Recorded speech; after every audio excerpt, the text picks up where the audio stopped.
Coach Corey Wayne, and this is my video coaching newsletter. And the topic of today's newsletter is going to be the player versus Mr. Right. Well, I've actually got an email here from a woman that I'm going to go through today. And she's in a situation where she's dating this guy. She's been dating him for about 7 months, and she's basically wondering what she can do to, in essence, get this guy all to herself and make a deeper emotional connection to him. But the reality of the situation is this guy, he tends to flirt with women wherever he goes, and it's obvious that his goals and his values, what he's looking for and what she's looking for, are just not aligned. And it's men and women, we both do this. We start dating somebody, we start to fall for them because they're really attractive or they're really great in a lot of ways, but there's all these other things about them that aren't so great. We think, well, if we could just change them, or if we could just get them to commit, or we could just get them to do this differently, then they'd be the perfect person for us. And so what's going on is she's a little guilty of projecting her fantasy onto this guy, her ideal fantasy of what she wants, but she's really not paying attention to the reality of what this guy is really like. So I have a quote that I wrote, and then I'm going to go through her email. And the quote says, "Everyone wants to live happily ever after. It can be extremely difficult when you are single, whether you are a man or a woman, to remain patient, objective, and see other people for what and who they really are. Men and women both tend to live in their heads and project their fantasies of the way they would like the people in their lives or their life circumstances to be, and often ignore the reality of the way things really are. It's extremely difficult to leave a relationship when you are with someone who is great in so many ways, but deep down you know that that relationship no longer serves you, to become single again and resume your search for Mr. and Mrs. Right. There is value in every person, event, or circumstance that you get to experience in life. Everything that happens to you in life is in response to your goals and intentions, shaping the forces around you in order to get you ready for the manifestation of your grandest goals and dreams.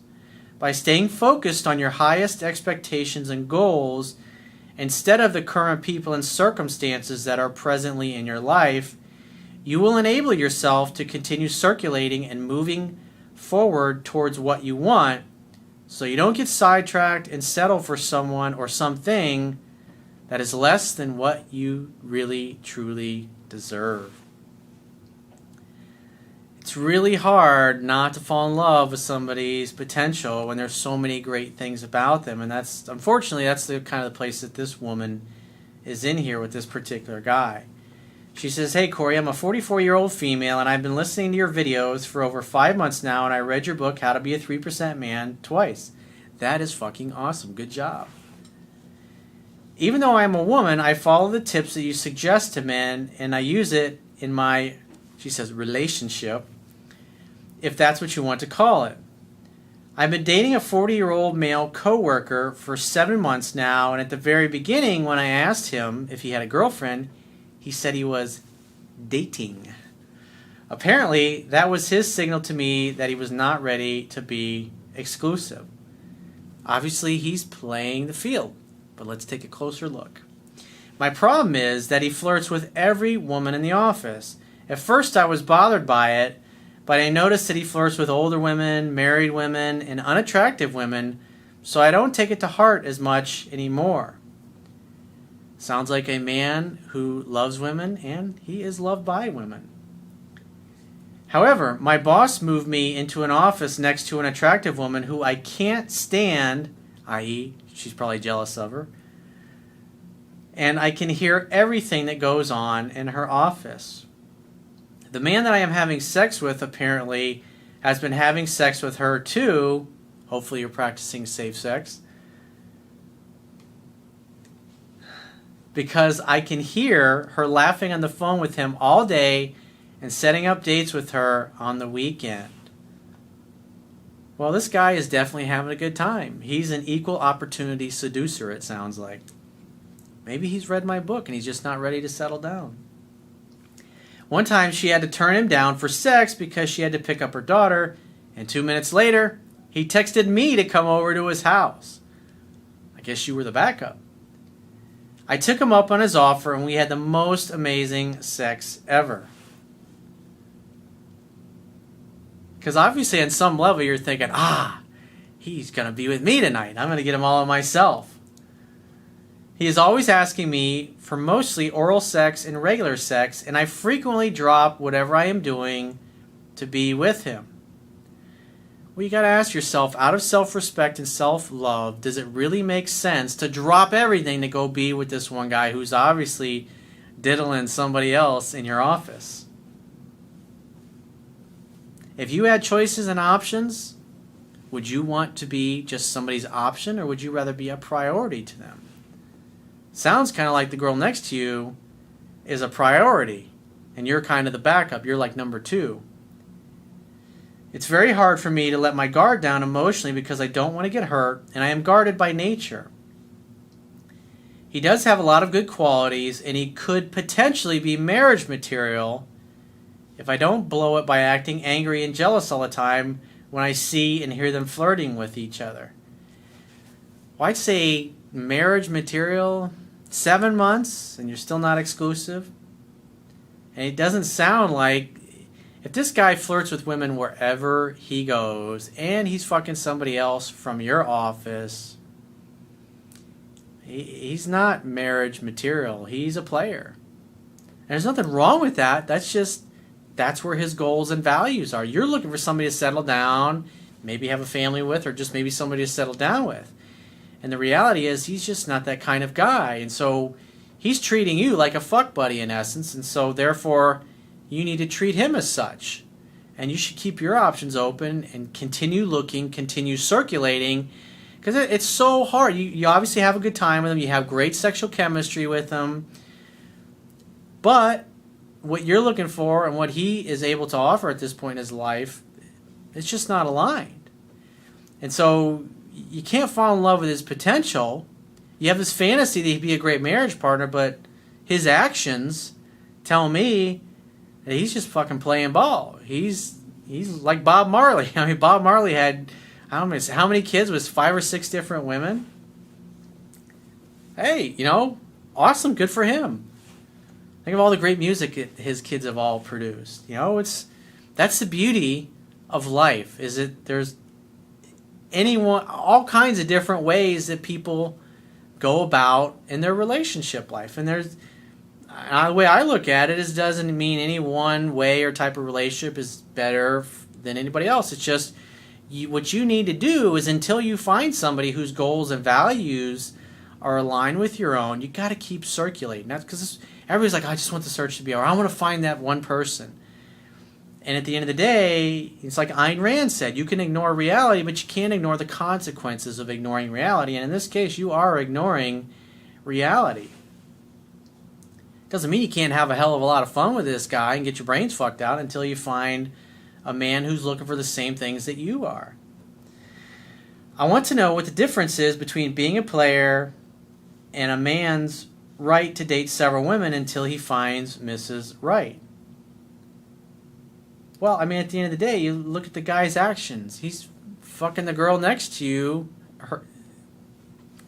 And he flirts with women wherever you go. I mean, think about it. If you're married to a guy like that who's just a flirt and who loves women in general, not that there's anything wrong with that. And he's late. He doesn't come home one night. Or he says he's going out with his buddies, and you know how he is with women. Do you think you're going to be going to sleep at night going, oh yeah, he's being totally faithful. He's not going to flirt with anybody else. You're going to be up all night wondering when he's coming home. Daily, he goes into her office to talk to her, knowing that I can hear everything that is going on in her office. Should I get up and leave when I see him go in there, or should I pretend that I don't care and grin and bear the mental torture that I am experiencing hearing them flirt with each other? Well, you could say, hey, you know what? We're having a good time, and obviously you're having a good time with so-and-so next door. Quite frankly, what I'm really looking for is I'm looking for a guy to settle down with and have a family with. And doesn't seem like you're at that point. And if he says, well, I'm really not, I say, great. Well, I just want you to know I'm going to continue dating other people until I find the right guy for me and settle down and have a family. Because he's not offering you, he can't offer you what it is that you're really looking for. They can see when I leave my office, and I don't want him to think I am insanely jealous, which I really am. And in your newsletters, you say that you should love in such a way that the person you love feels free. But what is the difference between letting a man be free and a man disrespecting you by flirting with women right in front of you? Well, it doesn't sound like you've ever given him any indication that you're interested in being exclusive. But also, when you look at his actions, those are not the actions of a guy who's looking to be exclusive with anyone. You kind of have an open relationship with him, and he has an open relationship with you and the girl next door. I would imagine that the girl next door, she knows that she's getting her needs met by him as well, and who knows how many other women are like this in his life. Should I be less available? As the woman, should I let him know that it bothers me that he wants to date other women and ask him for a commitment, or should I wait for him to bring up the commitment? Well, if you want a commitment, you should have brought it up by now. But like I said, when I look at this guy's actions, because here's the deal. When you really love somebody and you really care about somebody and you're looking for the same thing and your goals and values are aligned, even because this is what I teach guys all the time. Date multiple women until you find somebody that you want to be exclusive with. And what happens is, especially guys that come to me and they've never really dated a lot, or they don't have a lot of experience, or they've never been able to date the kind of women they've always really wanted, once they start to have that experience and they date enough women and hook up with enough women, they start to realize what they like and what they don't like, what's important, what's not important to them. And just naturally over time, you hang out, you have fun, you hook up with somebody, and you start to have more fun with them than everybody else that you're dating. And it just naturally progresses. And I don't see that progression happening in your interactions with this guy. You're just one of the options that he has in his life. And that's why you need to keep looking. You need to keep dating other dudes until you find a guy that's looking for the same thing you are. She says, I would have thought by now that he would have been in love with me by practicing what you say in your book, but what am I doing wrong? Well, you're just involved with a guy who doesn't share the same goals and values as you do. And you can't ignore that. I mean, when it's right, it flows together effortlessly. You're not going to want to be with anybody else, and neither is he. And that hasn't happened. After 7 months, it would have happened by now. So it's obviously not there. But you guys are having a great time. You said you had great, fantastic sex recently. Wonderful. Good for you. There's lots of people, there's lots of women in the world that are jealous of you because you're getting your brains fucked out. And there's lots of guys in the world that are jealous of him, the fact that he's getting his brains fucked out by 2 women in the same office. How can I get more of an emotional connection with him like he has with the other coworker? Well, what does that tell me? It sounds like he's got a little bit more chemistry with her than he does with you. That should tell you everything you need to know right there. Think about it. Do you really want to marry a guy who has more chemistry with your coworker than he does with you? And chemistry is either there or it's not. It's just like attraction. It's either there or it's not.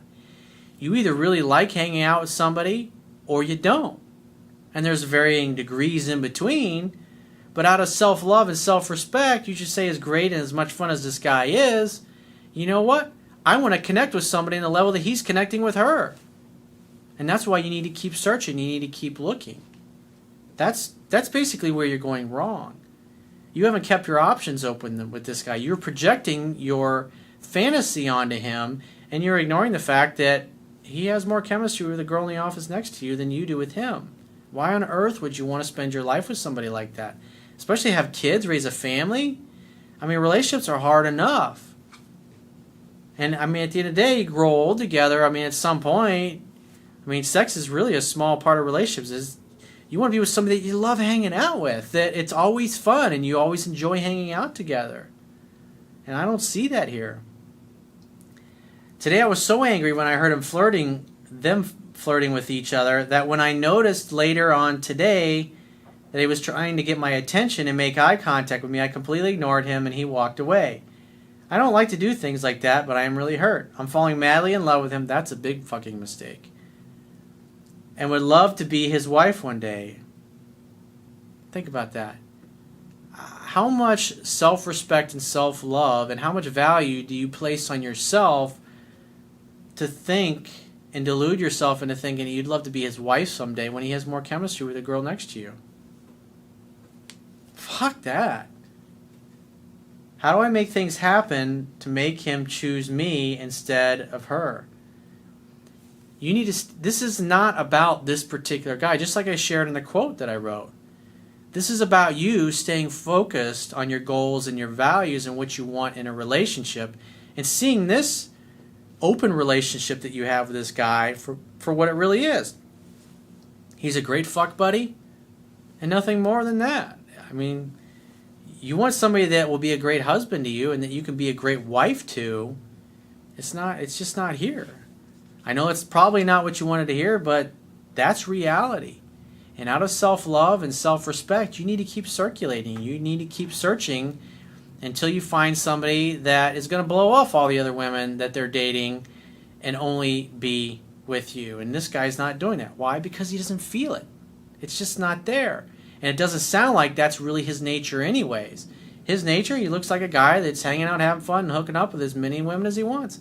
Maybe someday he might get to the point where he wants to settle down, but he's not there now, and he certainly doesn't feel that kind of chemistry and connection with you. You can't force it.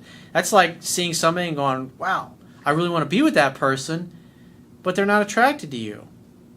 Even if you got together with them and they weren't attracted to you and you're having sex, do you really want to be with somebody that's not enjoying fucking you or being with you? I think not. Think about your friendships that you have. All your best friends are people that you really love and enjoy hanging out with. You're not going to be best friends with somebody that you can't fucking stand. I mean, that would be stupid. I mean, think about it. So if you'd like to get my help personally, the quickest way is to book a paid phone, Skype, or email coaching session. You can choose any of those options by going to my website, clicking the products tab at the top of your screen, and just follow the instructions for booking whichever option works best for you. And I will talk to you soon.